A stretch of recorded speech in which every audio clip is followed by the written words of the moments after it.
Whether it's a Beech Baron, a Piper Archer, or the Phenom, private aircraft ownership gives you the freedom to go where you want, when you want. Well, sort of. Unfortunately, an aircraft isn't something you can just store wherever you want. And of course, many need a couple of thousand feet of land just to get in the air. Usually this means storing your aircraft at a local airport or flying club, which could be anywhere from several minutes to several hours away. But what if your hangar was part of your house? And what if you could taxi from your hangar to the runway? Well, if you could do that, then you're probably living in an air park. This is Heaven's Landing, a fly-in community in the mountains of northern Georgia. Based around a 5,000-foot private runway, Heaven's Landing is a developing community designed for anyone who wants to not only own an airplane, but also be minutes away from taking off and going wherever they please. At Heaven's Landing, the runway is your driveway. Mike Cicchetti is the developer and manager of Heaven's Landing. He initially found the site by accident, but immediately knew that it would be the perfect spot for an airfield. Kind of a metamorphosis. Initially, back in 1992, I discovered the property kind of on accident. A 635-acre tract that was here that I didn't actually know about because it's surrounded by national forest. I lived a few miles away, and I had a bull and a few cows, and they escaped my pen and came over and cross-grazed here on the pastures that are now Heaven's Landing. When I saw it, I said, wow, it'd be amazing. You know, you could land a plane there. Lo and behold, 9 years later, I signed a big contract, decided to put a deposit down on that property that was then available and turn it into a fly-in estate. I actually had plans to have a fly-in community for myself. Got in an accident later that year and had a bad shoulder injury which detoured my career, and I ended up turning it into a flying community for the masses, and we've done pretty well with it. Heaven's Landing is a relatively new development. There's just a smattering of luxury homes built today, but Heaven's Landing has plans to accommodate over 170 homes in the air park. We've got 14 homes so far, and it's roughly 50-50 as far as full-time, part-time. A great clubhouse here that we just completed a year ago. And it's a social centerpiece for all the fly-ins, Super Bowl parties, St. Patrick's Day, Easter brunch, Easter egg hunts, that kind of stuff. It sounds like a great community center. What other sort of recreational activities do you have available? On site, we have racquetball, fitness center, steam and sauna in the locker rooms, and hiking, biking, fishing, you name it. It's a great area. We're surrounded by national forest, yet the beautiful part about it is that we're only 3 miles from downtown Clayton, so it's only about a 7-minute ride to gourmet restaurants, a grocery store, you know, all the things that you know, city life has to offer. You have the best of all worlds. This is a fly-in community, so the big attraction is, of course, the flying. And the North Georgia mountains are the perfect backdrop no matter what aircraft you're in.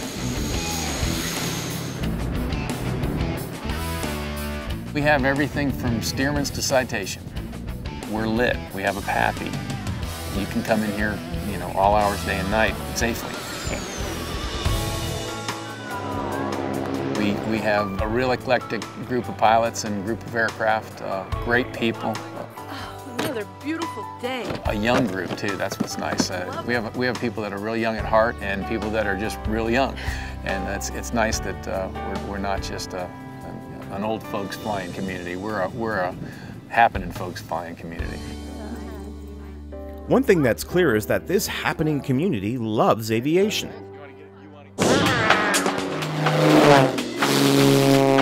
If the sound of airplanes taking off grates on your nerves after a while, you might want to look at other options.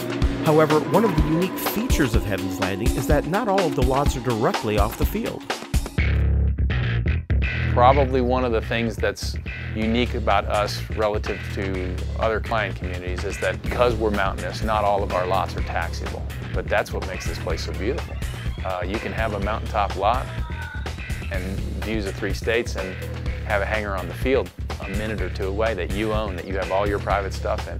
The other thing that's nice about that is when you have social parties, that kind of stuff, you can have your party in your hangar, and if they spill wine on your floor, you go, oh well. If they do it on the carpet at home, it makes people upset.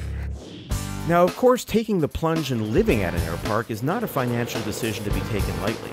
Heaven's Landing, like many air parks, is a gated community. And to match the mountain settings, there's also a design standard that all homes need to conform to. Well, we have a 2,500 square foot minimum requirement on the homes. We call it a mountain elegant decorum, so it's a nice combination of wood and stone. You have to use all natural products, no vinyls or aluminum. So. For Heaven's Landing resident Tom Nasser, this decorum worked out perfectly. I purchased a lot up here at Heaven's Landing about 1 year ago with the intentions of maybe building in 5 to 10 years, waiting for the economy to get better. Well, guess what? I don't know if it's getting better or not, but you only live once, and I made the decision with my wife that we're going to build our dream home, and we wanted to do a log cabin. Everything's coming along great. We're to hopefully be able to move in August of this summer, which is great. The mountainous location has not only affected the homes. Mike has taken a lot of care to develop Heaven's Landing so that it fits in with the surroundings and seems less like an airfield and more like a community. The terrain has posed some challenges, though. The runway is sloped, which may seem odd to non-pilots, but is quite common and completely safe. Also, the construction of the hangars was impacted by both the terrain and the community design style. We have limited flat space at Heaven's Landing, so we took advantage of what flat space we have and a little bit of the slope. We actually did a 2-story hangar concept where our hangars are stacked on top of each other. It's never been done before. I've had a lot of people inquire about doing it since. They've asked us how we did it, and then when they figure out how much it costs, they seem to back away because it's not a cheap thing to do, but it was a very, very exclusive thing, and they turned out great. We did them with standing seam roofs, Wilson bifold aluminum doors. They have a 6/12 pitch, so they have a look that is non-hangar-esque. We wanted them to look more residential or equestrian stable-like to give them a feel that was residential. We're not an airport, we're a flying community, and I don't want this place to look like an airport, and we've done the best we could to keep it that way.